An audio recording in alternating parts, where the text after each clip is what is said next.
J'ai 2 mots à vous dire. C'est quoi tes 2 mots? Je sais pas, j'ai pas encore réfléchi. J'ai 2 mots à vous dire. L'émission dans laquelle tout le monde peut dire quelque chose. Ouais, mais c'est pas obligé. C'est que si on veut. J'ai 2 mots. Bonjour à tous, bienvenue dans J'ai 2 mots à vous dire. Puisque nous ne pouvons pas nous rencontrer et vivre l'expérience du contact physique, nous avons décidé à quelques-uns de nous rencontrer autrement. Parce qu'après tout, nous avons de la chance de continuer à nous parler, à nous voir, même pixelisés, à débattre de cette crise inédite qui nous remonte un tout petit peu, mais alors juste un tout petit peu au rang de nos aïeux et nous donnera de la matière à raconter à nos descendants. Ce soir, comme pourrait le chanter Cabrel, on est tout simplement un jour de confinement de plus. sur la terre. Bienvenue dans J'ai 2 mots à vous dire. Alors pour cette première émission en Skype, vous le voyez si vous nous suivez sur les réseaux sociaux, bien il y a une multitude de fenêtres qui sont ouvertes avec des captations assurées par photographe Florian. Florian justement est parmi nous. Salut Florian. Salut David. Il y a un petit délai. Salut à tous. Il y a un petit délai forcément de son, mais on va tâcher de rythmer le plus possible cette émission. Birgitta est avec nous. Salut Birgitta. Salut, approche-toi bien de ton micro de ton ordinateur, tant pis si on voit un peu plus ton nez, mais voilà, c'est comme ça, c'est le principe. Pas mon nez. Olivier devrait nous rejoindre, Béatrice est avec nous, bonsoir Béatrice. Bonsoir. Pour ceux qui nous avaient suivis en décembre dernier, en décembre 2019, c'était l'une de nos invitées et elle va témoigner de ce qu'elle vit actuellement dans cette période de confinement. Stéphane et Dimitri également sont avec nous, salut les gars. Bonsoir. Salut à tous. Alors Stéphane, toi parfois tu peux dans les émissions habituelles de J'ai 2 mots à vous dire te mettre hors champ. Mais alors là t'es plein champ avec une jolie moustache. Tu prépares un rôle? En ce moment, je vais faire n'importe quoi avec mon corps. Je m'ennuie tellement, tu vois que voilà, je suis rendu au poil. C'est bien. Ça va Dimitri? Ça va, impeccable. Écoute, je suis même étonné d'ailleurs parce que habituellement j'ai plutôt une espèce de connexion un peu poussive et là je suis épaté que ça marche aussi bien, donc pourvu que ça dure. Eh bien on croise les doigts, on espère tous que le son sera bon. Si le son n'est pas suffisamment bon, on coupera peut-être les caméras. Et Stéphanie est avec nous, elle sera notre invitée. Salut Stéphanie. Salut. Alors elle était venue nous rendre visite. Alors s'il y en a qui font la vaisselle par contre, faut arrêter. J'ai entendu remue-ménage. Je sais pas. Stop la vaisselle. Je sais pas chez qui ça se passe. Stéphanie était notre invitée en décembre 2018. Elle nous parlera d'anthropologie tout à l'heure, j'y reviendrai. D'abord, est-ce que j'ai présenté tout le monde a priori? Marie-Pierre. Et Marie-Pierre est avec nous. Salut Marie-Pierre. Super Marie-Pierre. Ben oui, parce que je l'ai décalé dans mon conducteur. Marie-Pierre est à Tours. Oui, à Tours, un grand soleil. Bonsoir à tous. L'une des régions avec les Pays de la Loire qui est la moins touchée actuellement. Nous espérons évidemment que ça restera comme ça. 2 mots pour nous dire votre sensation du moment, Marie-Pierre, Florian, Birgitta. 2 mots. Eh ben, écoute, moi, soleil, parce qu'à Tours, il y en a plein, et ravi d'être là. Ravi d'être là. Birgitta, 2 mots pour nous décrire ta sensation. Moi, j'essaie de maintenir de la haute vibration parce que c'est bon pour le corps, c'est bon pour les cellules, c'est bon pour la famille, bref, c'est bon pour tout et ça diffuse dans tout l'immeuble. Oh là là, Madame Soleil est avec nous. Haute vibration. Florian? Moi, depuis ce matin, je suis parti pour un nouveau voyage sur un nouveau confinement en fait. Ah bon? Qu'est-ce qui se passe de différent? On croyait les avoir tous découverts, les continents. Et nous, maintenant, on découvre les confinements. C'est sympa. Les 5 confinements. Il y en a 5 aussi. Je sais pas. Comment est-ce que vous vivez le confinement? De quoi vous avez le temps désormais? Comment est-ce que vous gérez les émotions contradictoires qui se bousculent en vous? Voilà quelques-unes des questions que nous aborderons dans cette émission un peu spéciale. Première d'une série, si ça vous plaît. Vous déjà, la dizaine qui est autour du Skype avec moi ce soir. Et puis si en plus il y en a qui nous suivent sur les réseaux sociaux, c'est encore mieux. Béatrice nous parlera des états d'âme des petites entreprises du bâtiment, puisque je le rappelle, elle est plombière. Hein, c'est toujours comme ça qu'on dit, Béatrice. Hein. Oui. L'important, c'est le résultat. L'important, c'est le résultat. C'est pas forcément que la façon de le dire. C'est important quand même, la façon de genrer, non? On en avait déjà parlé, je crois. Dimitri nous parlera de sa solitude à la manière de Moustaki, ou plutôt à sa manière à lui, ce sera déjà très bien. Et puis Stéphanie Deuillard sera notre invitée anthropologue et elle nous dira comment elle observe ce monde qui change. Stéphane nous posera plein de questions, mais avant cela, un souvenir, Stéphane. Ah oui, un souvenir. Alors, je ne sais pas si vous vous rappelez, mais dans les années 90, certains, quand venait la fièvre du samedi soir, allaient en boîte de nuit lancer du nain. Et puis, comme ça ne plaisait pas à tout le monde, certains esprits chagrins, grincheux, dirais-je, même on t'entend moins bien, Stéphane. Donc, Ah, c'est ballot. Stéphane, tu es avec nous ? J'entends plus rien là. Ah voilà, alors coupe peut-être ta caméra, Stéphane. Pardon ? Tant pis, c'est un peu ballot parce que c'est le moment de ton intervention, mais peut-être que tu auras une meilleure bande passante. Voilà, et on Eh ben, est-ce que c'est mieux comme ça, les amis ? on t'entend bien là. Et alors du coup, des C'est mieux ? esprits grincheux ? Alors donc les esprits grincheux, c'est bon tout le monde là, ouais. Oui. Même Berguita ? Oui. Ouais. D'accord. Donc certains esprits grincheux avaient fait interdire ce sport émergent. Alors avec le confinement, un nouveau sport s'inspirant du susnommé. Non, la Berguita, il n'y a pas de rapport avec Blanche-Neige ce coup-ci. Je disais donc un nouveau sport s'inspirant du susnommé semble apparaître dans les cités, mais aussi dans les beaux quartiers. C'est, vous l'aurez tous deviné, sauf les esprits simplets. C'est bon ? Oui. C'est le lancer de gosses par la fenêtre. Alors, comment ça marche, me questionnerez-vous, mon Davidou ? J'attends. Ah oui, t'attends un comment ça marche ? Voilà, j'attendais un comment ça marche. Comment Eh bien, ça marche ? c'est tout con. Il faut un gosse transformé en lion en cage, une femme épuisée par le télétravail et son nouveau job de maîtresse d'école, un appartement situé au moins au 2e étage. Oui, parce que j'en connais un qui a essayé du côté de la Garnache, mais habitant une maison de plein pied, son lancer n'a pas été. Bien évidemment, C'est pas vrai, j'ai fenêtre arrêté de ou faire un ça. balcon fera l'affaire. Et important, une GoPro que vous fixerez sur le front de votre lionceau enragé. Ah merde. La GoPro, c'est important, c'est pour poster vos exploits sur vos réseaux préférés et ainsi collectionner un maximum de pouces vers le haut. Alors, un petit conseil de tonton Stéphanou, avec qui vos gosses font les fous. Ça va rester ça. N'oubliez surtout pas, une fois le lancer réalisé, de remplir votre attestation de déplacement afin de descendre récupérer votre GoPro. Car si vous croisez un flic une fois dans la rue, il vous faudra bien évidemment présenter un justificatif en respectant les distances d'usage. Un nouveau sport peut être éligible, on ne sait jamais, pour les futurs JO de 2024. Oui, parce que 2020, c'est pas sûr qu'ils aient lieu. Alors après, à consommer avec modération, on va rajouter une formule. Ne faites pas ça, bien évidemment. Hein, c'est une fiction. Vous n'avez pas le droit de lancer Ne faites vos pas ça enfants. chez vous. Ne faites pas ça chez vous, surtout. Merci Stéphane. J'ai 2 mots à vous dire. Et tout le monde peut ramener sa fraise.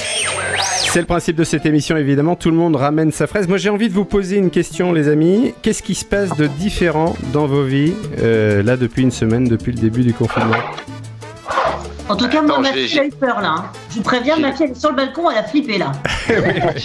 J'ai le plaisir de travailler en pyjama. Ah, En c'est bien. pyjama. Bah, toi, C'est un truc de malade. tu faisais Je travaille en pyjama. tu faisais Avant, déjà de la je radio. me l'autorisais pas, mais maintenant, enfin, je peux travailler en pyjama. C'est un vrai bonheur. Tu faisais déjà de la radio ou des podcasts, donc t'avais déjà le loisir de bosser en charentaise.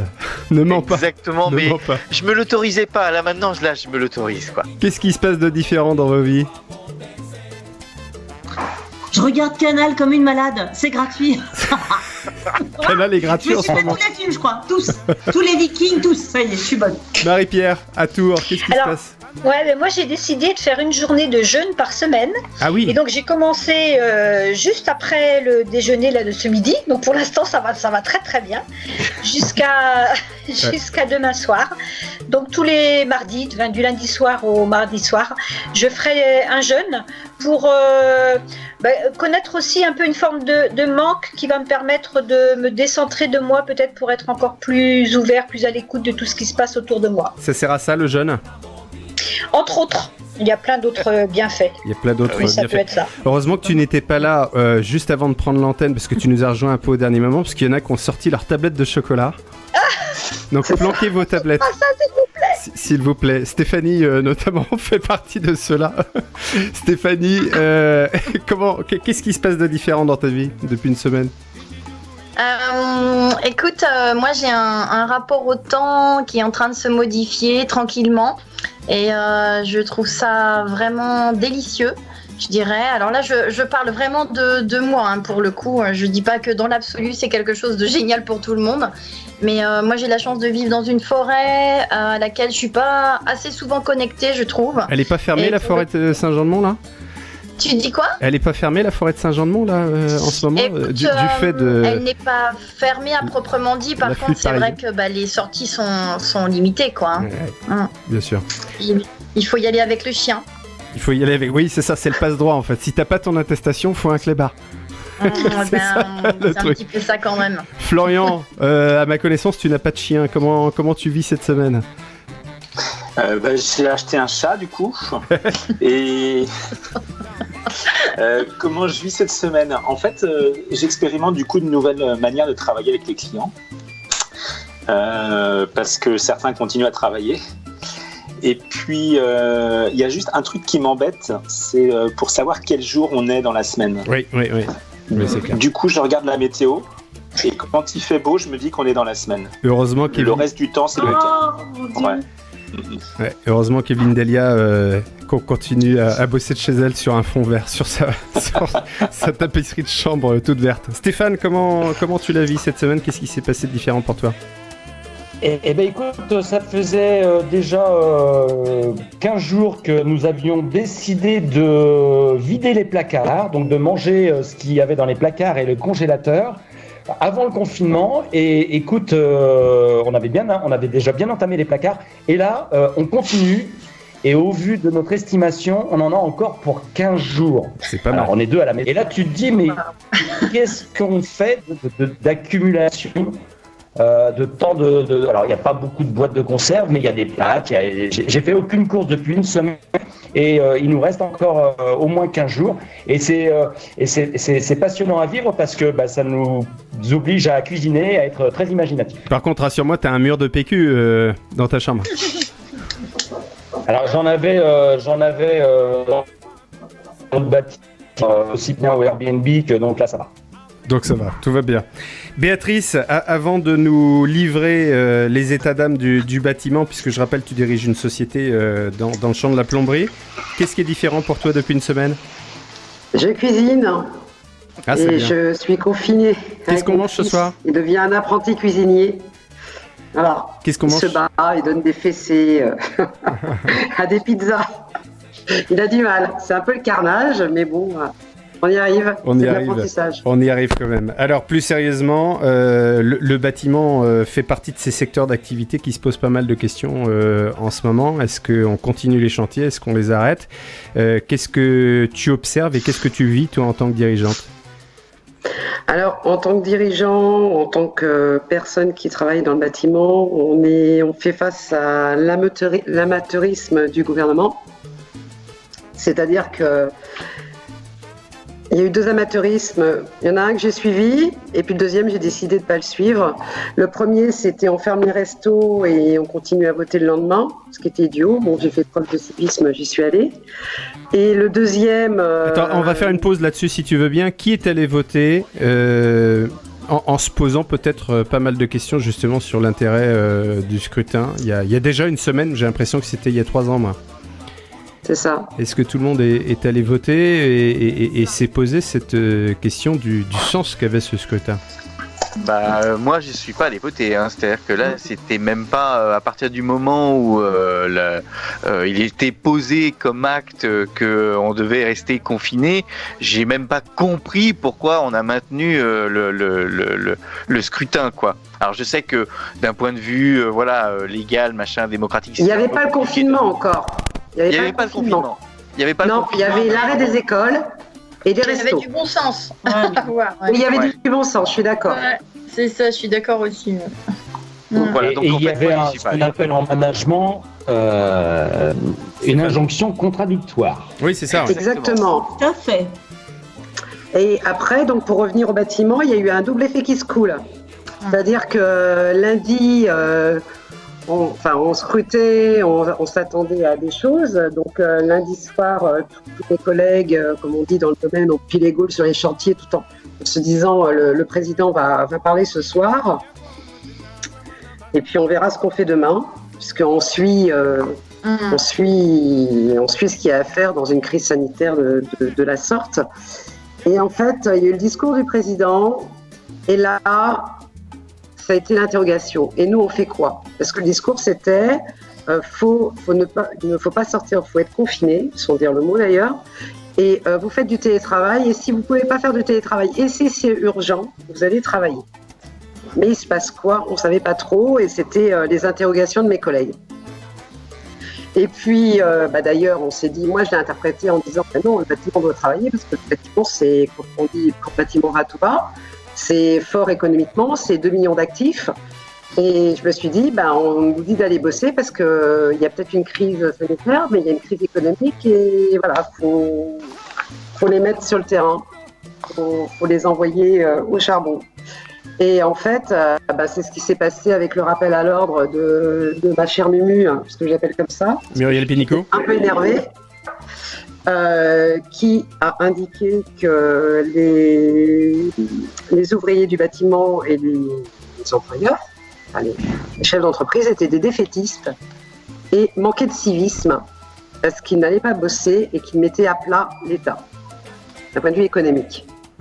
Et là, effectivement, c'est ce qu'on disait au niveau management. Là, c'était ordre et contre-ordre, du grand n'importe quoi, donc de l'amateurisme. Et c'est de la chair à canon. Les ouvriers, c'est de la chair à canon. Il y a Alors, qu'est-ce qui se passe aujourd'hui là ? Vraiment, j'étais vraiment en colère. T'es en lien avec... toujours un peu moins, mais...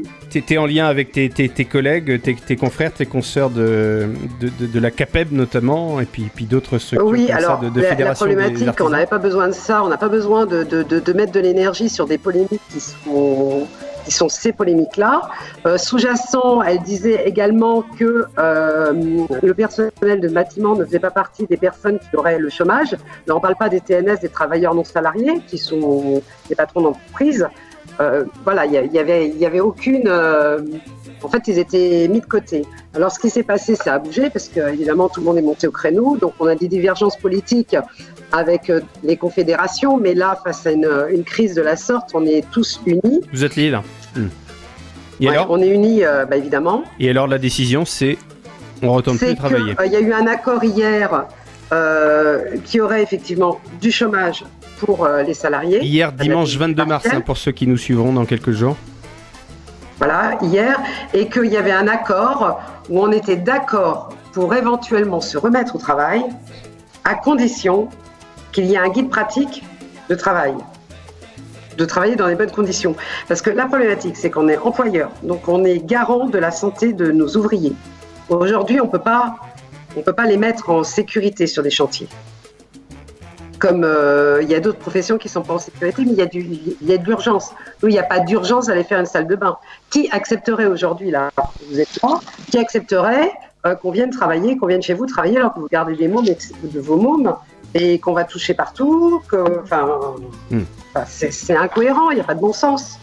Donc tant qu'il n'y aura pas de notice, il n'y aura pas d'artisans du bâtiment sur les chantiers. Voilà, donc actuellement ils sont sur le pied de guerre là-dessus, pour faire une notice avec l'OPBTP, la CAPEB, la FFB, pour avoir des bonnes pratiques pour aller travailler. Et alors, donc ça peut aller très vite. C'est une question que, évidemment, tous les dirigeants d'entreprise, et il y en a quelques-uns autour de cette table virtuelle, se posent, la santé financière de ton entreprise. Comment tu l'observes? Comment tu la vis?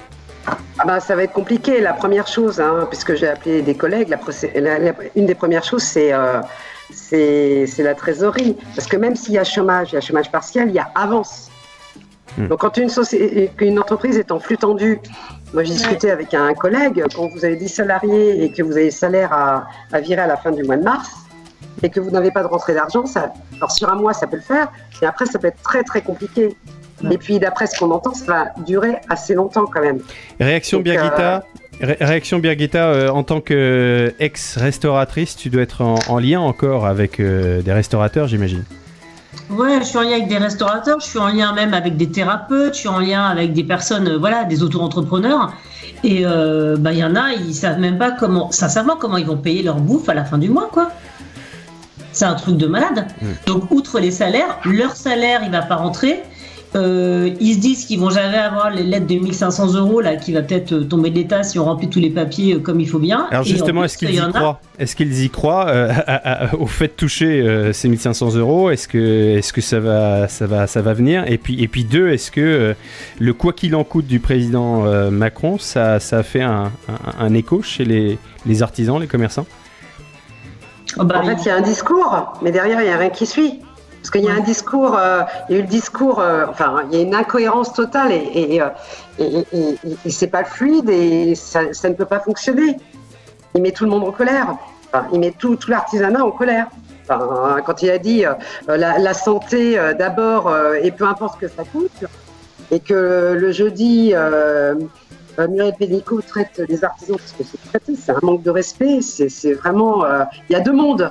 Le lundi soir, tous les bobos parisiens pouvaient quitter Paris et infecter les zones de tourisme. Ils auraient pu arrêter ça, mais ils ne l'ont pas fait. Donc on voit vraiment deux discours. Pour moi, on le voit vraiment comme ça. Et puis donc ces Parisiens appelaient les artisans sur la côte pour finir rapidement leur résidence secondaire. Et de l'autre côté, vous avez c'est une grande colère. Dimitri, toi tu es auto-entrepreneur ? Oui, moi je regarde ça de près parce que j'ai la chance d'appartenir à plusieurs réseaux.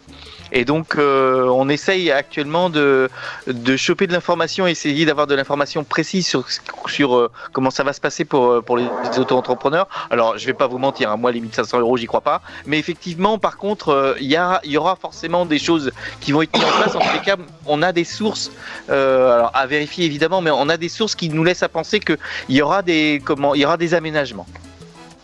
Évidemment, il y en aura parce qu'ils sont obligés de bouger. Donc là, théoriquement, au niveau de la Confédération, on dit que on va retourner entre guillemets au travail fin de semaine, au début de semaine prochaine.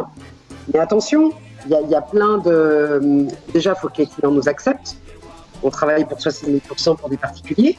Donc clairement, moi, si je suis client, j'accepte pas un ouvrier chez moi, sauf en cas d'urgence. Pour ma part, s'il y a un problème d'eau ou des choses comme ça, on dépanne les hôpitaux, on dépanne les cas où c'est urgent.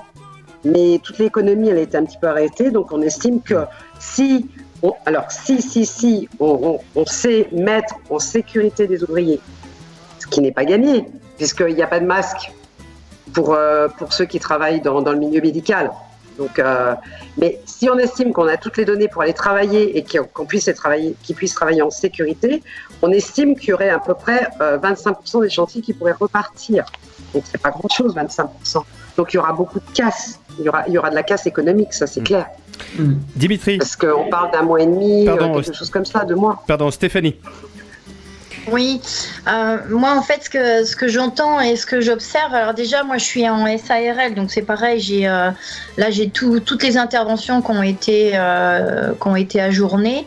Il se trouve que j'ai super bossé de septembre, c'est une vraie chance, de septembre à mars, donc en fait au niveau de la trésor je peux tenir jusqu'en juin, mais de toute façon il y aura des répercussions sur les mois suivants. En dehors de ma situation, ce que ça m'évoque, c'est le fait qu'à chaque fois qu'il y a en fait des interventions comme ça au niveau de l'État, on met toujours tout le monde dans le même panier, c'est-à-dire qu'il y a une vision toujours très globale et générale des choses, alors qu'en fait sur le terrain tout est complètement unique et atypique, comme le dit Béatrice par rapport à sa profession. Si par exemple dans les métiers du bâtiment, déjà on compare un maçon qui travaille sur des chantiers en lotissement où il n'y a pas encore d'habitants et le travail de Béatrice où effectivement les ouvriers sont obligés de rentrer dans les familles où il y a des enfants, etc. C'est pas du tout la même problématique et pourtant tout le monde est mis dans le même sac. Et ça malheureusement c'est quelque chose qui prend une ampleur absolument incroyable dans cette situation aujourd'hui, mais finalement, c'est comme ça que les choses sont toujours traitées. On ne fait jamais de cas particuliers, ou en tous les cas, on n'est pas dans le traitement, je dirais, personnalisé, individualisé. Alors, par rapport à la sécurité des salariés, là, il faut se mettre par rapport à une réalité. Alors, effectivement, sur les gros chantiers, on n'est pas en proximité des clients finaux, mais quand on doit apporter une charge, on l'apporte à deux. Donc, être à moins d'1 mètre, c'est compliqué. Ensuite, il n'y a pas forcément une camionnette par ouvrier, donc on ne peut pas être 2 dans la camionnette parce qu'on n'est pas à 1 mètre. Avec le port de masque, etc. Donc, il va y avoir une définition de comment on peut travailler par chaque typologie de métier, voilà, dans le bâtiment. Mais en fait, ce qu'il faut aussi comprendre, c'est qu'en tant que chef d'entreprise, si on n'assure pas la sécurité de nos salariés, c'est du pénal. Ouais, c'est ça. Ouais, c'est ça. C'est du pénal. Ça fait franchement réfléchir. Donc là, tout va bien, il faut aller bosser, etc. Mais dans 3-4 mois, le corona, il sera peut-être oublié. Et puis, il y aura peut-être des procès. Et aussi des clients. Des clients finaux. Ce qui peut être intéressant, c'est justement les artisans, les dirigeants d'entreprises artisanales puissent être force de proposition, parce que pour le coup, il y a vraiment bien que vous qui savez sur le terrain comment ça se passe. Et moi, je pense génial vraiment que vous puissiez être force de proposition et dire, mais voilà, sur ce métier-là, pour des entreprises de moins de 8 salariés, moins de 10 salariés, etc., on peut procéder comme ça. Je pense que l'État suivra sans aucun problème s'il y a des propositions. Après, c'est vrai que... Actuellement, on était d'accord pour envisager le fait d'aller retravailler sous certaines conditions dès lors que la sécurité de nos ouvriers peut être respectée. Ouais. Merci de nous avoir éclairé sur ce sujet, Béatrice. Comment est-ce que vivent finalement les artisans, mais plus largement les commerçants et puis les entrepreneurs en général. Je pense qu'on y reviendra régulièrement dans les prochains jours et semaines si le confinement nous amène à continuer à aborder le sujet. J'ai 2 mots à vous dire. Tout le monde peut mettre son grain de sel. Et le grain de sel maintenant, c'est Dimitri qui le met, puisque Dimitri, tu es seul. Mais non, tu es entouré, Dimitri, tu as plein de Skype amis. Regarde, mais oui, alors c'est ça ce qui est formidable, mais ça c'est juste ce soir, parce qu'en fait ce matin, mes chers amis, aujourd'hui je me suis levé avec une affreuse angoisse, un questionnement qui ne m'a pas quitté de la journée. Suis-je condamné à mon propre silence ? Je vous explique, je vis seul, et depuis le confinement, figurez-vous que rien n'a changé, je vis toujours seul. À cette différence près mais avec le sourire. À cette différence près que depuis une semaine, il m'arrive de ne pas avoir la moindre interaction sociale avec qui que ce soit de la journée. Alors vous me direz, de quoi te plains-tu ? C'est le principe du confinement. Alors certes, mais aujourd'hui fut la journée la plus flippante que j'ai passée à cause du coronavirus et de la société moderne. Il était temps d'enregistrer une émission, je dois vous dire. Ah ouais. Pour que tu te couches en meilleure forme. En me levant. Alors, en ce moment, j'imagine que vous, comme moi, vous faites des trucs un peu débiles que vous avez copieusement mis sous le tapis. Alors, moi, ça a commencé dès ce matin. Je me suis dit que j'allais partir de Pôle emploi. Ça fait 2 ans que je pointe au chômage alors que je suis auto-entrepreneur et allez comprendre, je m'étais jamais occupé de ça. Alors j'ai donc arrivé sur pôle emploi.fr, je comprends vite qu'en fait j'aurais juste dû arrêter de pointer et c'est tout. Et même pas un humain, même virtuel, ça aurait fait l'affaire pour m'expliquer ça à haute voix. Alors gonflé à bloc, je me suis dit bon alors attendez, je vais j'enchaîne avec la CAF. Ouais, j'étais chaud ce matin. L'administration m'a fait parvenir un courrier pour faire un truc d'administration, c'est-à-dire vérifier que j'existais. Bon, alors, elle dit pas ça comme ça, mais ça revenait à peu près au même. Et je me suis dit, avec un peu de bol, bon, je vais décrocher un rendez-vous. Il y a quelqu'un qui joue au palais derrière toi, Dimitri. Je sais pas lequel, mais on entend des bruits de palais. Non, même pas. Et donc, même pas d'interaction humaine. Je me suis dit, avec un peu de bol, voilà, je vais au moins avoir un rendez-vous. Même pas. Et tout ça, c'est géré par courrier. Et donc, je n'avais toujours pas ouvert la bouche. Et il était midi et demi, j'avais toujours rien fait. Alors, bien décidé à avoir ne serait-ce qu'un semblant de conversation avec un humain et à ne pas rester sur un échec, je décide d'ouvrir, c'est véridique, tout ça est vrai, je décide d'ouvrir un compte en banque professionnel en ligne. Non, j'étais vraiment chaud. Alors, donc si avec ça, j'ai pas ne serait-ce qu'un vague échange avec une forme de vie, même derrière un écran, je prends. quelle ne fut pas ma déception. Après 15 minutes, un selfie, une photo de ma carte d'identité avec ma webcam, véridique, j'étais l'heureux possesseur d'un nouveau compte en banque professionnel flambant neuf, mais j'avais causé à personne. Alors, c'est alors que là, avant l'émission, mon téléphone a retenti. Le fond rouge entourant le numéro de téléphone sur l'écran me prévient qu'il s'agit sûrement d'un appel publicitaire. Bref, la seule conversation que je m'apprête à avoir de la journée, c'est avec un brave esclave du capitalisme qui va essayer de me vendre des radiateurs. Eh ben, bingo, c'est un gentil monsieur à l'accent... un gentil monsieur à l'accent exotique me propose de me faire des économies d'énergie. L'échange fut bref, cordial, mais un peu décevant. Donc conclusion, cette journée de confinement n'aura pas réussi à tuer symboliquement le reste de l'humanité dans ma tête. Et finalement, c'est tant mieux. Merci Dimitri, merci beaucoup, bravo. Bravo. Bravo. Heureusement que j'ai 2 mots à vous dire. Pour ce... Pauvre Dimitri. Bah oui, parce que sinon ça aurait été compliqué. Aujourd'hui, ça aurait été compliqué. Merci Mais pour faut ce... que faut que t'appelles dans ces cas-là, Dimitri, faut que tu téléphones. Eh ben, non, mais... alors, Est-ce qu'on lui dit qu'on a organisé l'émission pour lui ou... Oui. Allez, vas-y. C'est pour toi, cette Et émission. demain à 8h, on l'appelle tous. c'est ça, faites donc ça. Je prends le créneau de 8h15. Allez, impeccable. Merci Dimitri. Voici notre invité. J'ai 2 mots à vous dire. L'invité de l'émission. Et on va lui poser plein de questions. On va lui poser plein de questions. Elle était déjà venue, Stéphanie, il y a 1 an et demi de cela, bientôt, nous parler de l'anthropologie et sous toutes ses formes, et notamment en entreprise. Stéphanie, merci de t'être libérée, parce que je sais que en bonne entrepreneuse que tu as aussi, comme beaucoup, plein d'autres choses à faire. Tu reviens du désert, où tu as passé 2 semaines, là, début février. Une semaine. Ouais. Le désert comme marocain. chaque année, avec un groupe que j'accompagne pour se reconnecter à l'essentiel, on va dire. Et c'est toujours une très très belle marche, une belle démarche avec 15-16 personnes. Voilà, on chemine dans le désert et de manière analogique, en fait, on chemine physiquement dans le désert, mais on chemine aussi dans son intérieur. Et voilà, c'est vraiment de très très beaux moments partagés. Il y a dans la tête de celui qui marche quelque chose qui avance, nous dit un copain qui s'appelle Olivier Soudieu, qu'on appellera très certainement dans les prochains jours. C'est un aventurier de l'extrême et quelqu'un qui évidemment te rejoint et nous rejoint, je crois.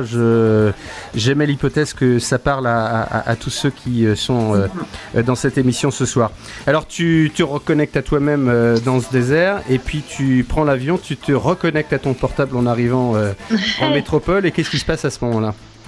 Là, en fait, c'est un peu comme un mur que tu te prends à 150 à l'heure, 200 à l'heure. C'est-à-dire, tu as tous les messages qui reviennent. Alors ça, je suis assez habituée à le gérer parce que comme je le fais régulièrement, c'est une détox, aussi une détox digitale, etc. Donc en fait, c'est vraiment être coupé de tout. En tous les cas, tout ce qui est relationnel, monde extérieur, numérique, digital, information positive, négative et autres.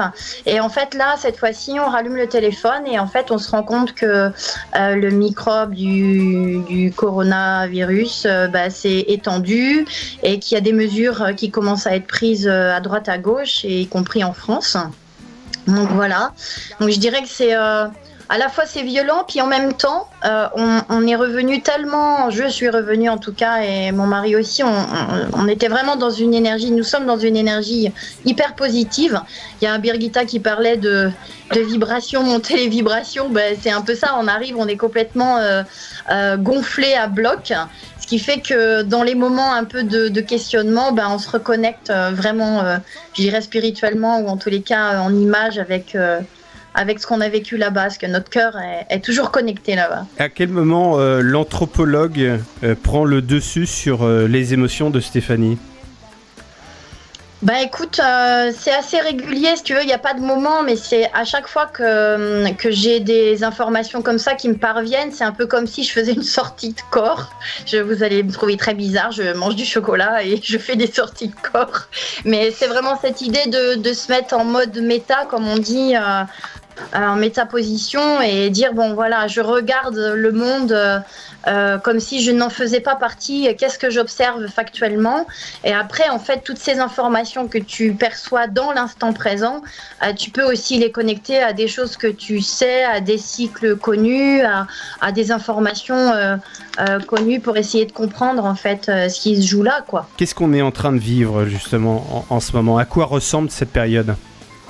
Alors, si tu veux, alors déjà, moi, je m'exprime en mon nom. Je suis très prudente avec ça, c'est-à-dire, je dirais pas que tous les anthropologues, tous les chercheurs, etc., sont OK avec ça. Mais moi, ce que je vois depuis déjà 15-20 ans, c'est qu'on est vraiment en train de changer de civilisation. Un changement de civilisation, ça se fait pas comme ça. Il y a des moments qui sont des moments de crise, un peu si on compare ça à la maladie, une angine ou de l'asthme, eh bien on va avoir des moments vraiment de crise aiguë où il faut vraiment un remède là tout de suite maintenant pour pas mourir ou pas souffrir ou moins souffrir. Et puis en même temps il faut aussi traiter le fond parce qu'il y a vraiment une cause qui est présente, voire plusieurs causes. Là en l'occurrence c'est plusieurs causes. Et du coup, c'est vraiment ce regard que je pose à chaque fois en disant, bon voilà, il y a la crise du moment qui n'a rien à voir avec une crise. Une crise, c'est jamais durable en fait, c'est des pics, on comprend bien ça. Et c'est comme le réchauffement climatique, il y a certaines personnes qui disent, voilà, on n'a jamais eu un hiver aussi froid. Oui, mais n'empêche que sur la courbe générale, à l'échelle d'un temps plus grand, le réchauffement a bien lieu, même s'il y a des moments qui sont plus froids.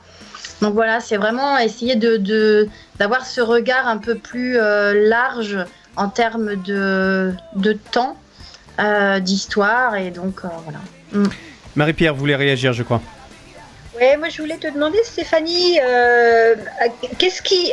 en quoi est-ce qu'il y a quelque chose de différent entre avant ta semaine au désert et après ta semaine au désert, mais là dans ton environnement proche, dans quelque chose qui t'est très...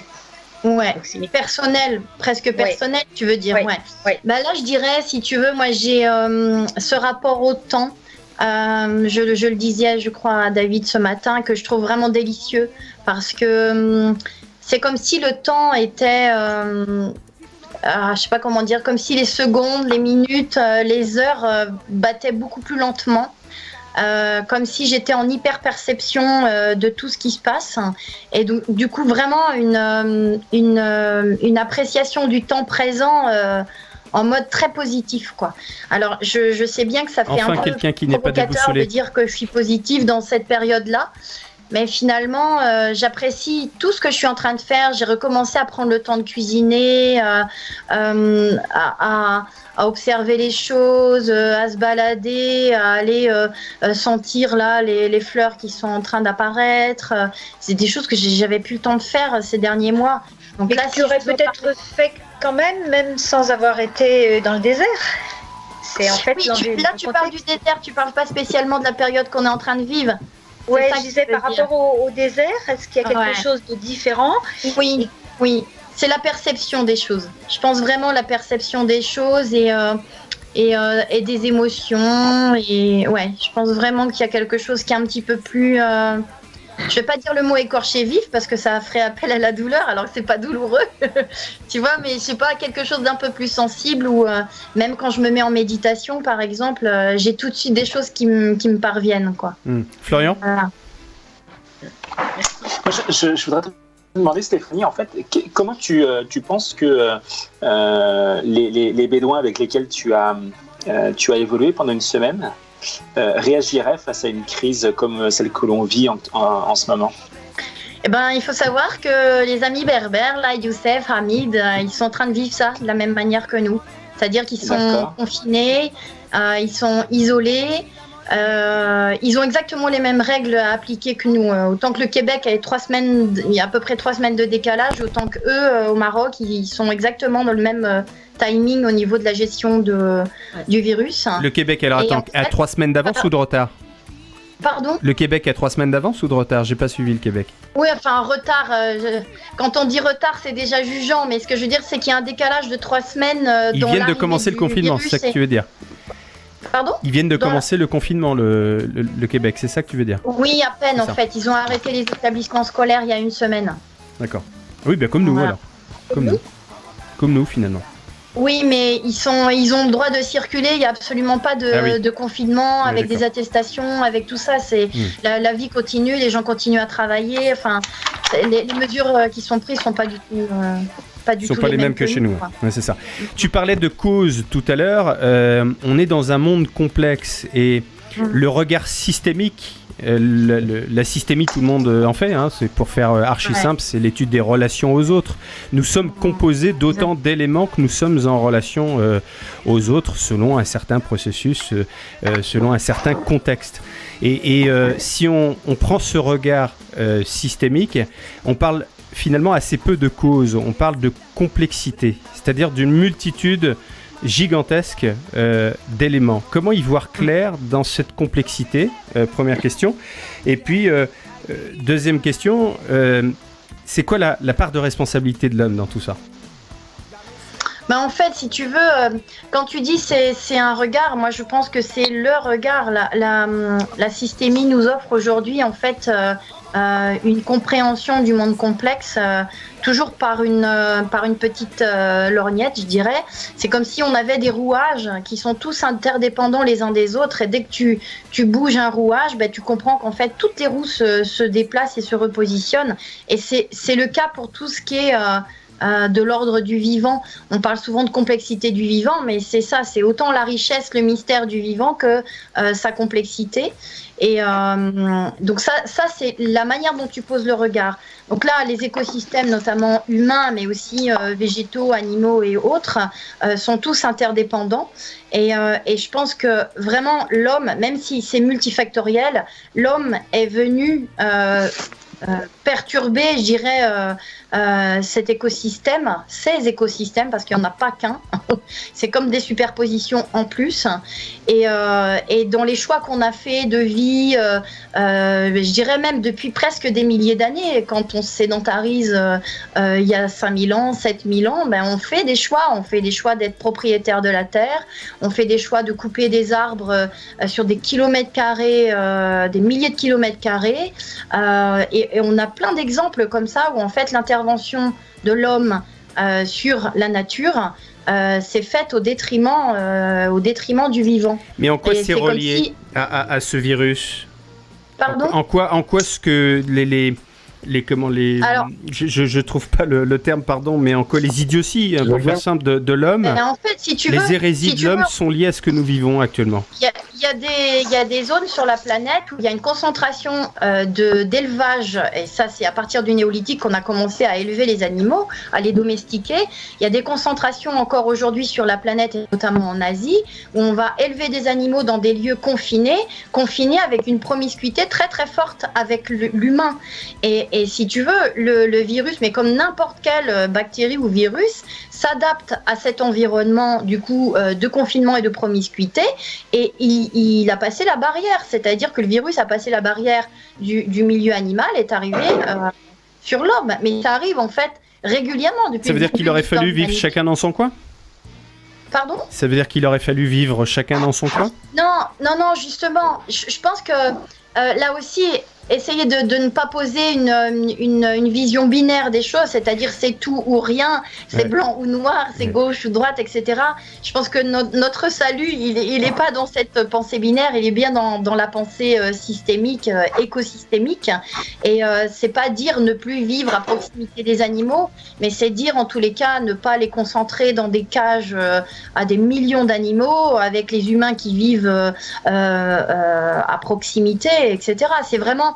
C'est l'appel au bon sens, tu vois, on parlait du bon sens tout à l'heure, enfin en tous les cas quand Béatrice est intervenue, c'est vrai qu'il y a ce que l'État dit, il y a ce qu'il faut faire ou pas faire, ce qu'on a le droit de faire ou pas faire, mais il y a aussi le bon sens, on a le droit de continuer à explorer. Pour moi, toutes les solutions, elles sont dans ces zones frontières entre l'interdit et la permission, en fait, où il y a encore plein de créativité sur ces zones frontières à avoir et qui, en général, sont connectées au bon sens. Pierre, on va prendre ta question de l'après pour un petit peu plus tard, si tu veux bien. Stéphane, je te voyais réagir.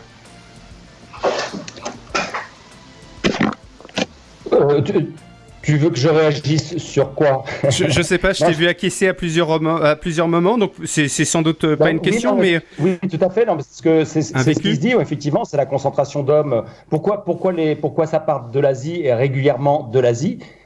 Comme vient de l'expliquer Stéphanie, c'est parce qu'il y a une concentration d'humains et une concentration donc d'animaux, et qui sont d'ailleurs confinés, et c'est pour ça que ça part d'ici, mais bientôt ça partira d'ailleurs. C'est multifactoriel. Là, on a un phénomène, mais en fait, je dirais que les problèmes qui nous sont posés aujourd'hui, là, je parle bien de la crise du coronavirus, les problèmes qui nous sont posés dans cette situation de crise le sont plus parce qu'ils sont liés au comportement humain vis-à-vis de ce virus que par le virus lui-même. Je pense que ça, tout le monde l'a observé. Et on va prendre le truc basique d'aller faire ses courses et de se ruer sur le papier toilette. Voilà, ça c'est juste, ça fait rire, forcément ça fait rire, mais quelque part c'est pas si anecdotique que ça, parce que ça vient chercher qu'est-ce qui se passe dans notre reptilien à un moment donné pour qu'on se jette sur le papier toilette parce qu'on a entendu parler d'un virus à l'autre bout de la planète. Et voilà, ce sont ces comportements-là qui font que... Et d'ailleurs, on ne réagit pas de la même façon selon les sociétés. Qu'est-ce qui fait que nous, occidentaux, allez, on va dire nous, Français, comme ça, moi j'ai pas la prétention de parler ne serait-ce qu'à l'échelle de l'Occident, qu'est-ce qui fait que nous avons été très défiants au démarrage de cette crise? Si on revient, on est le 23 mars au moment où nous enregistrons cette émission, on revient vers le 25 février, énormément de gens n'y croyaient pas. Ouais. Si tu veux, nous les Français, alors pour pas faire non plus de la psycho de comptoir ou de la socio de comptoir ou de l'anthropo de comptoir, c'est vraiment, on est des coupeurs de tête, on est des révolutionnaires et il y a vraiment ça qui est très très fortement ancré dans notre histoire, et on a un comportement toujours de défiance dès qu'il y a quelque chose qui est annoncé. C'est d'abord non. D'abord la théorie du complot, d'abord c'est pas possible, d'abord on est libre, c'est vraiment cette notion de liberté plus, sauf qu'effectivement notre liberté, enfin la liberté de chacun s'arrête là où celle de l'autre commence, donc en fait il y a vraiment toute cette réflexion à avoir. Le monde de demain, il n'est pas fait que de liberté individuelle, loin de là, donc voilà, c'est... En tout cas, on a une culture particulière, nous, en France. C'est le modèle interventionniste qui fait ça, le modèle sociétal interventionniste à la française, qui fait qu'on dépend beaucoup de l'autre et que peut-être ça amplifie notre défiance? Je sais pas, je pense qu'on a eu effectivement ce côté révolutionnaire qui est encore en nous, et puis en même temps, pour certaines... catégories socio-professionnelles. Donc là, si tu veux, c'est comme si on superposait deux choses qui ne sont pas comparables. Quand je le dis en anthropo, on ne compare jamais des choses comme ça. Parce que là, on est en train de comparer en mode méta, en fait, notre culture, et de comparer ensuite des comportements individuels sur par exemple, des classes sociales ou des choses comme ça, où on a de l'inquiétude, où on est habitué finalement à l'homme providentiel, qui va venir aider, nous sauver. Donc en fait, si tu veux, il y a vraiment ce double comportement qui peut être antagoniste. À la fois, on est défiant, à la fois, on est épris de liberté, et puis en même temps, on attend presque notre sauveur qui viendrait de je ne sais où, quoi. Alors le sauveur, en quelque sorte, en tout cas le sauveur, je suis pas sûr que si on faisait un débat, le terme serait validé, mais en tout cas le boss de notre République, Emmanuel Macron, a parlé de guerre à 6 reprises dans son discours. Comment tu l'as vécu ce terme avec ton regard d'anthropologue? Moi j'ai trouvé dangereux le fait d'utiliser ce mot-là. Il est dangereux parce qu'il induit chez nous, je parlais de reptiliens tout à l'heure, ça vient réveiller des mémoires de survie, y compris chez des gens qui n'ont pas connu la guerre, mais on sait très bien qu'en fait les grandes peurs intrinsèques, elles se transmettent de génération en génération. Donc quand je parlais de comportement, on s'est rué sur le papier toilette et sur les pattes, je veux dire, voilà, ça fait appel directement à ça. Donc je pense qu'employer ce mot-là, c'est vraiment... je sais pas si on peut dire trop fort, mais c'est décalé. C'est presque comme si c'était pas le sujet en fait. Je pense qu'on n'a pas parlé. Il avait besoin aussi de se placer en président de la République. On aurait dit De Gaulle. Et sans à aucun moment il a prononcé confinement. Bien évidemment, ça il l'a gardé pour son ministre de l'Intérieur. Quand tu dis on aurait dit De Gaulle, Stéphane, quand tu dis on aurait dit De Gaulle, ça veut dire que c'était démesuré pour toi ? Ah bah oui, complètement. Bah oui, dès la première fois. Pour qui il se prend et qu'est-ce qu'il voulait dire ? Là, il joue son avenir de toute façon, on le sait. Donc c'est une occasion de s'exprimer, de se positionner, de reprendre l'ascendant et puis de manquer aussi de courage, puisque pourquoi il ne prononce pas le mot confinement alors qu'on l'attendait tous. Stéphanie ? Oui, je disais, et en même temps, là encore, si je fais une sortie de corps, j'aime bien cette expression, Mais vous êtes combien dans ce corps ? Une très très grande connaissance de notre culture et de notre histoire.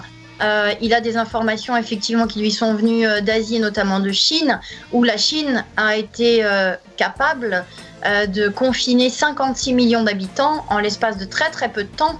Mais là, effectivement, c'est pas du tout un modèle qu'on peut calquer comme ça sur des esprits français.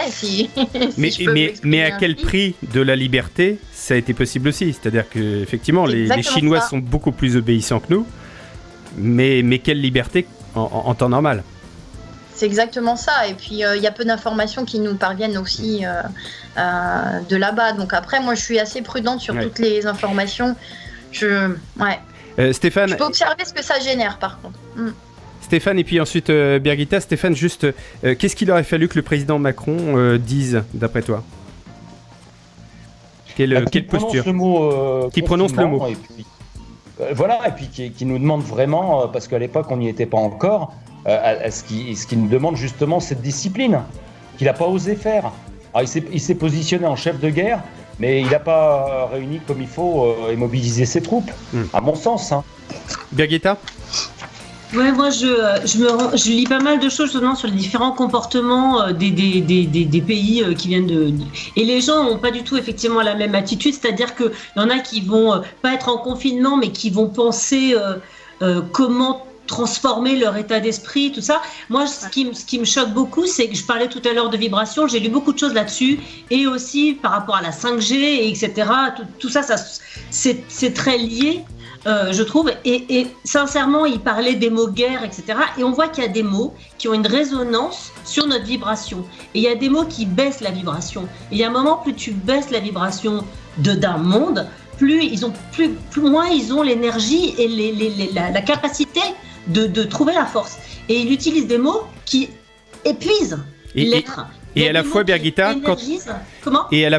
pardon de te couper, quand il s'agit d'alerter de façon massive et indiscutable une population pour qu'elle reste à la maison, quel mot employer ? Eh ben, je pense que justement, ça c'est l'ancien modèle, c'est l'ancien paradigme d'utiliser des mots guerre, parce que le nouveau paradigme, les gens sont ouverts partout à l'international, ils voient plein de choses sur les tutos, sur tout, et on sait bien qu'on peut changer l'état d'esprit. Seulement, il faut avoir envie de ça. Et le gouvernement, il est déjà complètement à la masse. On voit bien qu'il y a un moment, si tu veux aider ton peuple à transformer son état d'esprit, il faut aussi lui donner les moyens et oser dépasser les limites. Parce qu'il y a plein de gens comme ça, ils osent pas, ils voient plus ils n'ont pas la résonance entre le corps et l'esprit. Stéphanie, dans une seconde. Ouais, Stéphanie, dans une seconde, mais juste Birgitta, pour terminer sur cette idée, si tu avais le 06 d'Emmanuel Macron, qu'est-ce que tu lui conseillerais ? Ben, je lui dirais carrément de changer tout son dialogue et donner un dialogue d'espoir. Je dirais d'un dialogue d'espoir, de joie, d'énergie. Tu vois, d'utiliser que des mots qui font monter les vibrations et d'aider les gens à transformer cette période-là pour qu'ils s'en sortent carrément modifié avec une éco-responsabilité, une écologie mentale, quoi. Ouais. C'est Stéphanie ? ça qui m'hallucine, c'est que souvent les gens là, ils parlent que de trucs tristes, mais ils vont mourir, enfin, en sortant de là, quoi. S'ils sont comme ça. Ouais. Stéphanie ? Il faut se redonner de la force de vie. Enfin, moi, c'est comme ça que je l'entends. Et vraiment, j'ai lu plein de choses sur les vibrations, mais c'est fascinant à quel point on est en basse fréquence en ce moment. Alors, pardon Stéphanie, je vais te donner la parole pour de bon là, dans une seconde. Bon, donc merci pour ton propos sur les vibrations qui peut-être ne parlent pas à tout le monde encore, mais il y a une chose à mon sens qui est très juste dans ce que tu dis, c'est que on ne peut pas imaginer l'inverse de ce qui a été prononcé. Donc, à partir du moment où des mots extrêmement puissants comme guerre sont prononcés, effectivement, il y a un sentiment de peur généralisé qui va s'installer. Et peut-être, c'est ton propos, peut-être qu'on aurait pu obtenir le même résultat, mais avec un propos plus responsabilisant. Ouais, plus joyeux et plus énergisant. Enfin. Plus opportun. On peut parler de paix intérieure, on peut parler ce que tu disais, Stéphanie, de choses extrêmement positives, quoi. Stéphanie ? En fait, moi, j'adore ça parce que de toute façon, je pense que même ici, on est quand même plusieurs à surfer sur cette ligne-là de communication positive, de psychologie positive. Néanmoins, les 62 millions que nous sommes, on peut être éloigné de ça, peuvent être éloignés de ça. Et c'est vrai que, si tu veux, c'est comme s'il y avait quelque chose de l'ordre de 2 vitesses. Je reviens à cette image que j'utilisais tout à l'heure avec l'idée de la crise d'asthme ou voilà, l'angine qui est présente et le fait de traiter le fond. Et je pense qu'effectivement, toutes ces pensées positives de se nourrir par la beauté, par le bon, le beau, les belles relations, etc., ça demande tellement, je dirais, d'entraînement. Et tu vois, c'est vraiment cette idée de connaissance, de connexion entre l'esprit, le cœur, pouvoir aller nommer ses besoins, être en relation, je dirais, en hygiène relationnelle avec l'autre. Moi, c'est mon job au quotidien. Et cette double révolution, pour le coup, je vais reprendre le mot de révolution, c'est très français, se fait vraiment individuellement et collectivement. Et en cas de crise, on est trop tôt en termes d'éveil des mentalités. Alors tu parles de monter la vibration, on peut parler de spiritualité, on peut parler de communication positive, de psychologie positive. Chacun utilise le mot qu'il veut, mais on n'est pas tous au même endroit.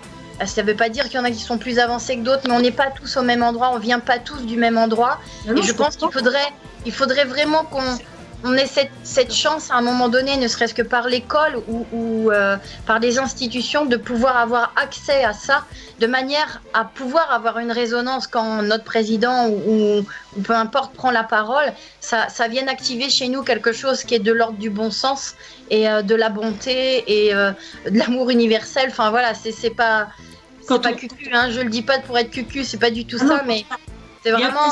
Quand on lit les symptômes des poumons avec la résonance par rapport au psychisme, mais c'est incroyable. Si les gens faisaient le lien, ils arriveraient à dénouer la pelote dans l'autre sens, je trouve. Et c'est ça je me dis, mais le nouveau monde, c'est celui-là, le nouveau monde. On a envie de. Mais il se fera pas par la foule et par les discours de masse. Il faut vraiment que les gens vivent des expériences. Et je crois qu'il y a que ça qui nous sauvera en tous les cas, qui nous amène vers un autre monde. Chacun là déjà autour du Skype, on aurait plein d'expériences à partager où on a élevé nos vibrations, comme tu dis, Birgitta. Et bien c'est peut-être ce qu'on fera lors de la prochaine émission. Pour le coup, d'échanger des trucs et des astuces. Marie-Pierre, je la connais un peu, elle fait de très très belles choses. Florian aussi, enfin voilà, excusez-moi pour les autres que je connais moins, mais c'est vrai que c'est vraiment, moi j'aime bien ce mot de double révolution, un peu comme les beaux escaliers là, du 17e dans les châteaux où les choses avancent en même temps. C'est une spirale de la complexité, mais en même temps il y a tellement de belles choses et tellement beaux exemples. Alors on va parler de l'après avec une question de Marie-Pierre dans un instant. Stéphane va nous dire aussi un mot sur l'après. Florian d'abord pour boucler sur ces discussions. Ouais, du coup je suis complètement d'accord en fait avec ce que tu viens de dire, Stéphanie. Je pense que la prise de conscience, elle ne viendra pas d'un grand nombre.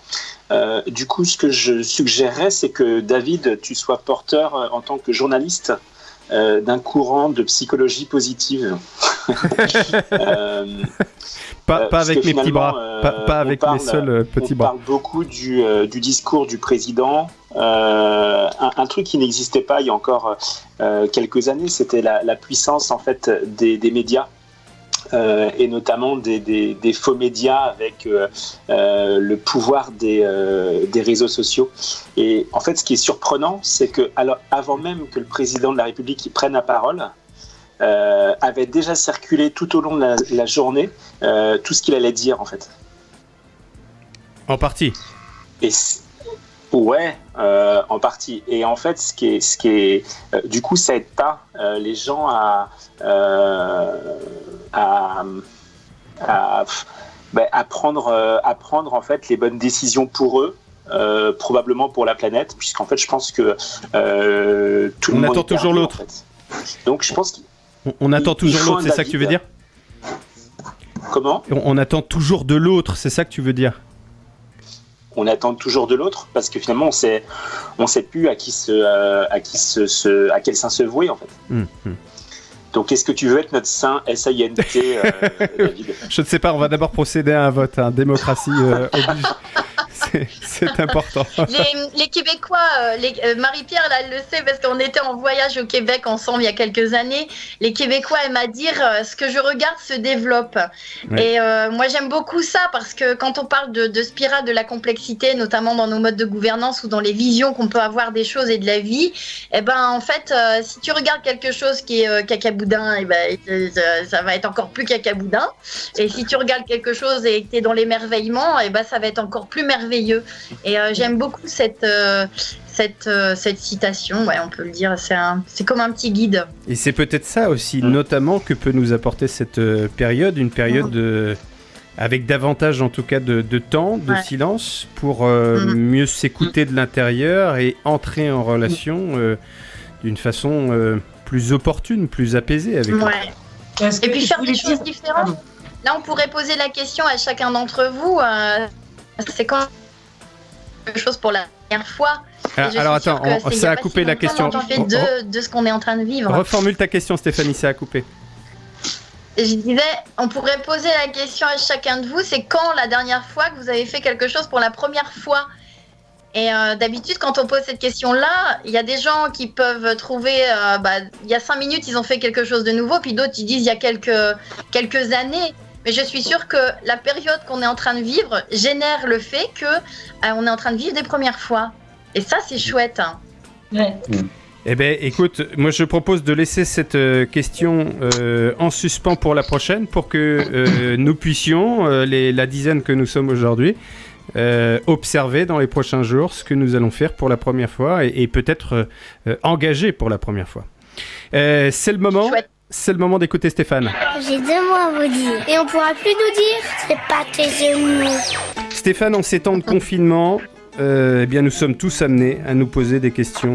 Voici celui qui s'est auto-proclamé le roi de la question fermée, sa spécialité, la rafale de questions. Et si derrière ces interrogations, il y avait une source de réflexion ? Préparez vos réactions, les amis. Stéphane.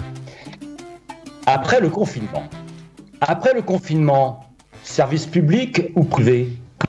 Armement ou opération sanitaire ? Individualisme ou solidarité ? Politique ou scientifique ? People ou sage ? La bourse ou la vie ? Populisme ou démocratie participative ? Blablabla, blabla, blablabla ou écoute active ? Produit intérieur brut ou bonheur national brut ? Accumulation de fric ou troc ? Obsession du chiffre ou leadership partagé ? Néant culturel ou intermittent ? Frénésie ou paix intérieure ? Hypothétique ruissellement ou écologie ? Chacun chez soi ou fête des voisins ? Vieux isolé ou pote âgé partagé ? État de guerre ou bonne vibration ? Vie sur Mars ou vie pour tous sur la Terre-Mère ? 99% des richesses pour 1% de la population ou économie sociale et solidaire ?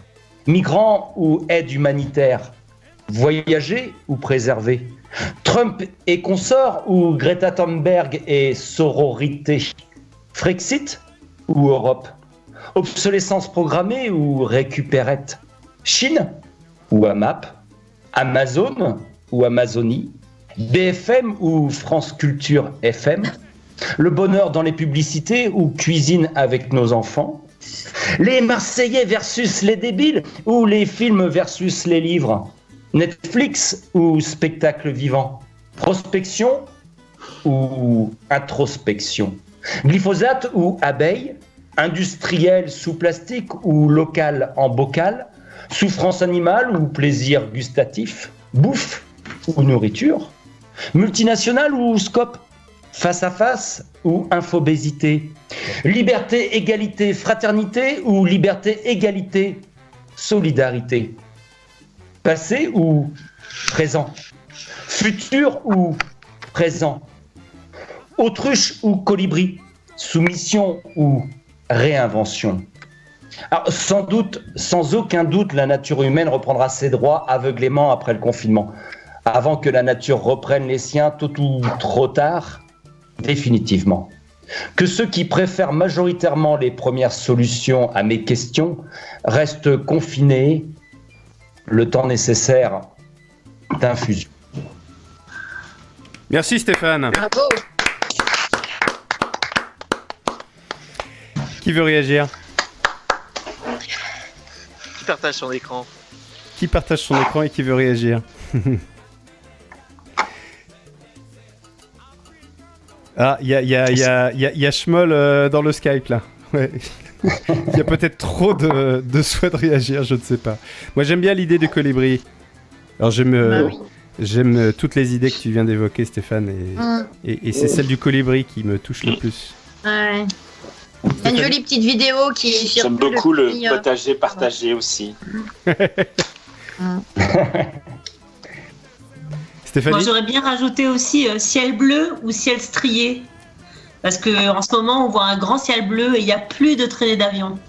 C'est vrai qu'il est joli de ciel en ce moment. Oui, il est beau. Il est beau le ciel en ce moment. Retour à Stéphanie avant de conclure cette émission. Marie-Pierre, tu avais une question?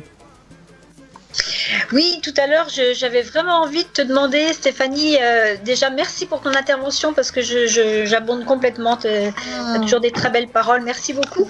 Et donc avec ton regard d'anthropologue, la prise de recul que tu sais très bien faire, tu nous proposerais quoi comme petit pas, comme conseil pour l'après-confinement? Chacun individuellement, tu mettrais quoi pour un petit pas pour aller dans le bon sens et pas revenir comme avant? Alors déjà, bon, je sais pas, moi je suis pas sûre que je suis à la bonne place pour. Je veux pas donner de conseils. Je pense que déjà l'après-confinement, ça va être un grand besoin de retrouver l'autre, de retrouver les autres.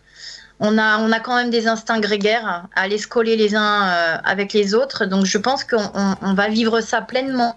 Quand le confinement va être arrêté, on va avoir ce besoin de se retrouver, de se toucher, d'être ensemble, de rire, d'entendre nos rires, de danser, de chanter, de partager le meilleur. De se toucher, c'est clair. Avec les gens, avec les amis. Et puis sinon, ça sera jamais plus comme avant.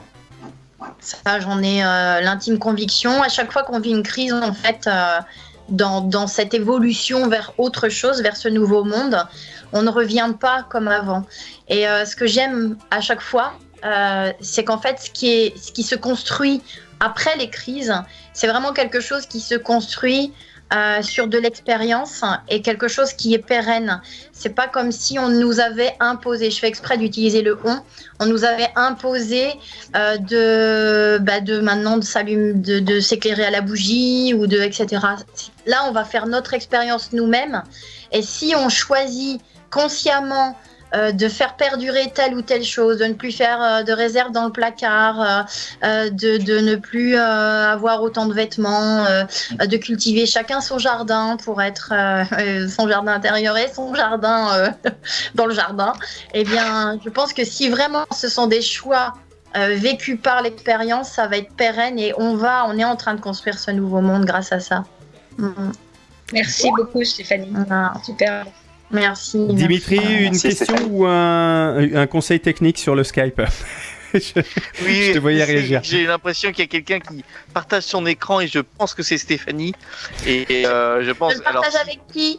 Avec tout le monde. Donc je pense qu'il vaudrait mieux que tu cliques plutôt sur le chat, hein, parce que C'est là, C'est Voilà, la Ça dure. veut dire quoi que je le partage avec tout le monde? En fait, faut que tu c'est-à-dire me que dises tout le monde voit ton écran. On revient à la dure C'est-à-dire que réalité. vous voyez toutes mes icônes, tout le bazar qu'il y a sur mon bureau? Exactement. Alors ça va Ah, parce moi, que je vois tu as rien mis- du tout. T'as mis Skype en encore, donc tout va bien. Mais Bon, alors Je vois dis-moi. rien du tout. Avant, je la voyais, je la vois plus. C'est tout noir. Une dernière question, C'est ça là? une dernière question collégiale. Ah, vue grille. Et puis Ok. on fera une formation Skype pour la prochaine, c'est promis. Une dernière question collective. Est-ce que l'homme a pas la mémoire courte parfois? Est-ce que l'homme a pas une mémoire de poisson rouge? J'ai l'impression, moi, j'ai pris la parole là, mais c'est beau, hein, ce que dit Stéphanie. Mais bon, quelle crise on a vécu? On a vécu des crises financières. Qu'est-ce qui nous en est resté? De ma génération, je suis de 67. Moi, j'ai pas eu de crise existentielle. On va appeler ça comme ça. Et l'homme a toujours eu la mémoire courte jusqu'à présent. En fait, l'homme a une longue mémoire à partir du moment où c'est lui qui vit l'expérience. Et c'est sûr qu'on a une mémoire courte parce que l'expérience chez les humains ne se transmet pas. C'est-à-dire que si effectivement ton grand-père ou ta grand-mère t'a parlé de la guerre, tu vas être impacté par l'émotion ressentie et connectée avec ton grand-père ou ta grand-mère, mais néanmoins, tu n'auras pas vécu la guerre. Et nous, on n'a rien, de notre génération, moi j'ai 52 ans. Ouais, j'en ai pas 50, vécu. pareil. Ouais, on n'a pas vécu de choses énormes. Et alors, est-ce que pour masse, autant ils vivent des choses énormes? Peut-être qu'on a vécu des choses énormes individuellement, peut-être que j'ai subi un viol, peut-être que... Ah oui, non, je parle de manière collaborative, pas collaborative, mais comme une guerre ou des Justement, choses comme c'est ça qui est intéressant, c'est qu'en fait, on peut tous avoir vécu des choses énormes qui ont changé notre vie. Et la différence entre le fait de retenir l'expérience, c'est simplement parce qu'on l'a vécu. L'expérience ne se transmet pas. Donc en fait, on est autant de couleurs de l'arc-en-ciel. Et moi, je pense qu'il y a encore plein de belles choses à faire ensemble. Et c'est pas que des paroles. Je pense vraiment. Moi, c'est vrai que là, je suis désolée, ça peut être que des paroles que je dis parce qu'on est à la radio. Mais quand on ancre ça dans sa vie quotidienne, quand on s'émerveille chaque matin, j'en sais rien, les mésanges sont là, que effectivement, tous les marchés là, ils ont sauté. Moi non plus, je sais pas ce que je vais devenir dans 3 mois, mais je me dis voilà, je me connecte à l'instant présent parce que ça sert à rien de flipper. Mais c'est ma vie à moi et c'est mon regard à moi du fait de mon expérience. Et voilà, donc effectivement, je me permettrai jamais de donner des conseils à ce niveau-là. C'est juste ma vision. Eh ben, merci pour ta vision, Stéphanie. Oui, Florian, un dernier mot? Et Stéphane, un dernier mot. Peut-être que ça fait longtemps que on ne s'est pas retrouvé en fait avec nous-mêmes. Puisque jusque-là, toutes les crises qu'on en a pu traverser, on pouvait tout le temps les partager, plus ou moins, avec les groupes avec lesquels on était. Là, en fait, l'homme se retrouve avec lui-même. Et peut-être que c'est un peu comme les gens qui passent par la maladie, qui disent, en fait, ça a été un moment très riche pour ma propre introspection. Peut-être qu'on peut imaginer, c'est ce que j'espère, que ça va nous permettre aux uns et aux autres de faire cette introspection, en fait. Merci Florian. Le mot de la fin, Stéphane? Ouais, je pense que ça c'est... Je peux répondre, David? Vas-y, bien sûr, bien sûr. Enfin, répondre, en tout cas partager le fait que je pense que pour certains, oui, ça va être une période d'introspection.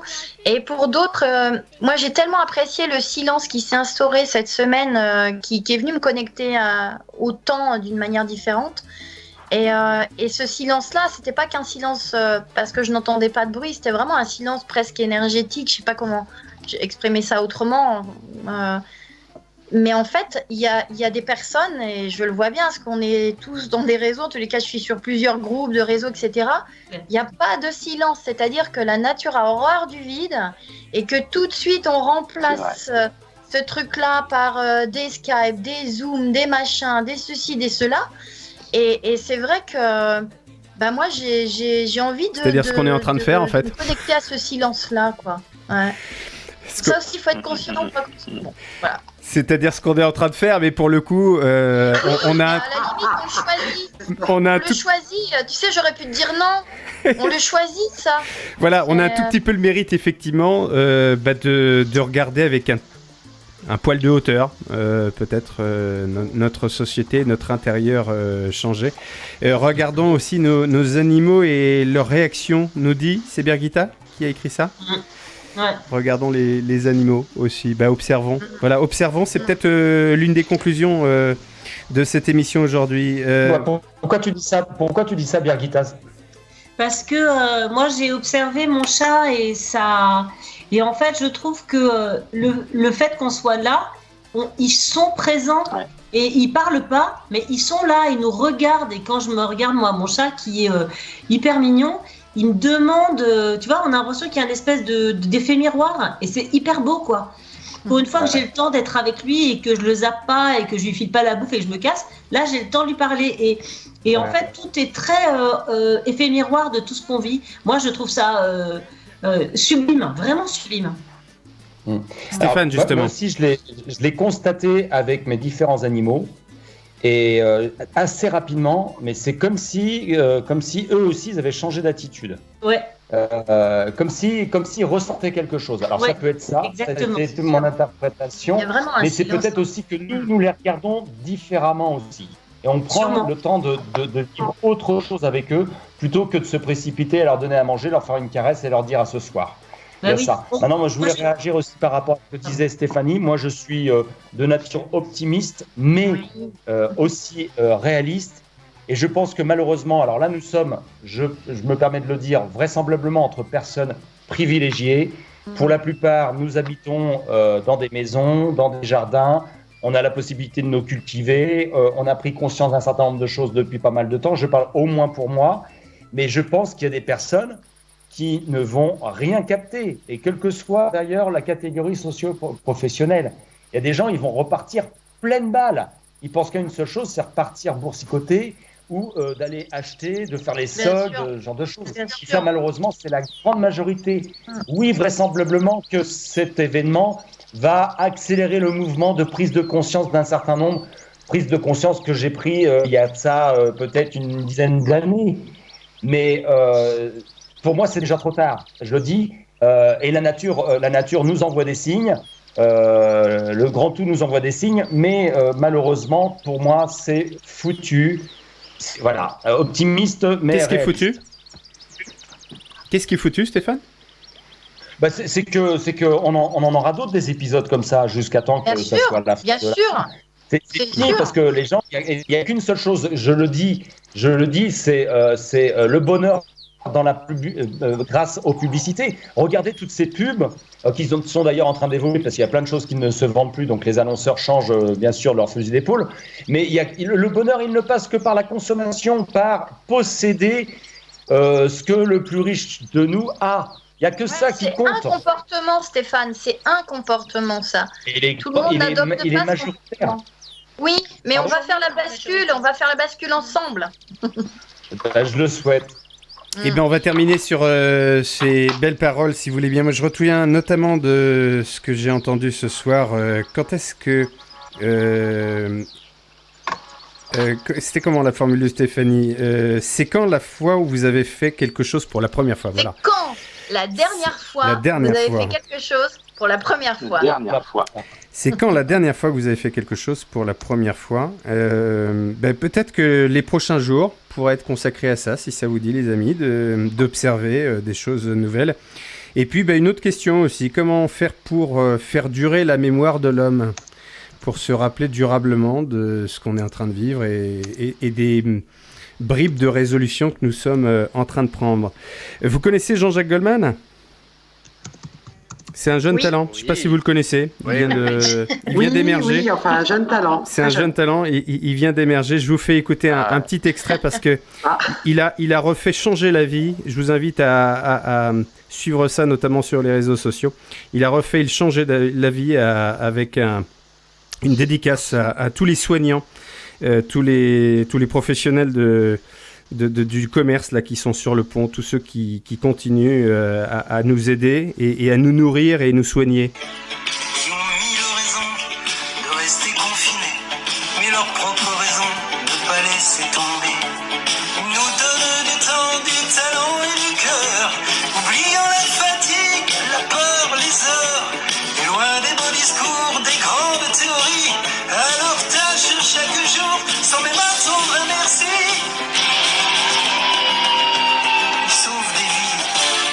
Voilà, il sauve des vies, Jean-Jacques Goldman. Faites circuler ça parce que non seulement c'est un beau texte, c'est une façon de faire preuve de gratitude à l'égard de tous ceux qui nous aident. Et puis accessoirement, c'est quand même sympa de retrouver Jean-Jacques Goldman. Enfin, je sais pas ce que vous en pensez. On va terminer là-dessus. Merci. D'ailleurs, tu as l'habitude de passer une autre chanson de Jean-Jacques Goldman qui est tout à fait encore à propos, qui s'appelle Après ça, c'est ça, non? Juste après. Juste après. Ça parle d'une sage-femme. Tout à fait. Oui, elle est tout à fait à propos. Elle est tout à fait à propos. Merci beaucoup. Merci à... Je voudrais juste ajouter un tout petit mot Dimitri, le mot de la fin. Je sais pas si dans votre quartier ça applaudit. Là, on s'approche gentiment de bientôt 20h. Eh ben, écoutez, ouvrez vos fenêtres et applaudissez. Super. Voilà. Eh ben, on va faire ça. Merci beaucoup. Et puis à très vite. Donc j'ai 2 mots à vous dire certainement dans les tout prochains jours. Salut les gens. Merci David, merci à Vous ne tous. À bientôt. sortirez plus de chez vous sans avoir préparé les 2 mots que vous avez à nous dire. J'ai 2 mots à vous dire. L'émission dans laquelle tout le monde prend sa place. To the D-A-N-C-E, 1, 2, 3, 4, 5. Stick to the B-E-A-T, get ready.